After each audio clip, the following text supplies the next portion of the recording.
seja um evento de campanha, mas eu não esperava jamais ser recebido por um grupo de amigos. Eu vim aqui para dar um abraço para esse viajante, falei, olha, eu venho aqui, dou um abraço em você e volto. E você, com tanta generosidade, reúne seus amigos para que a gente, nessa confraternização, num momento que não é de campanha, a gente possa realmente lhe dar um abraço, cumprimentar pelo trabalho, por sua história. Afinal de contas, poucos jovens têm uma história como você, não é?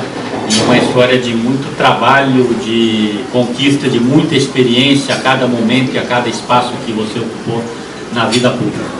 Tenho certeza absoluta que são essas suas qualidades que te credenciam para que as pessoas te sigam e tenham te seguido ao longo de tantos momentos importantes da tua vida.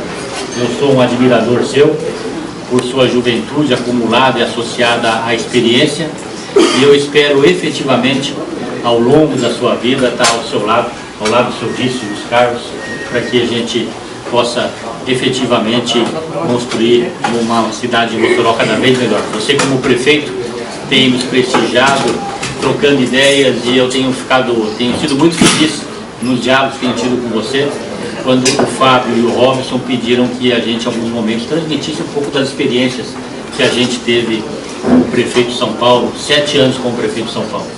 E eu quero agradecer a oportunidade que você tem dado de estar contribuindo com algumas ideias para a sua gestão. Em pouco tempo você mostrou que estava preparado para ser prefeito aqui de Mossoró. Então, a todos vocês, um bom almoço. Fico muito feliz mesmo com essa carinhosa recepção. Eu não vim aqui para essa recepção, eu vim aqui para dar um abraço ao Francisco José Júnior por tudo que ele tem feito por Mossoró.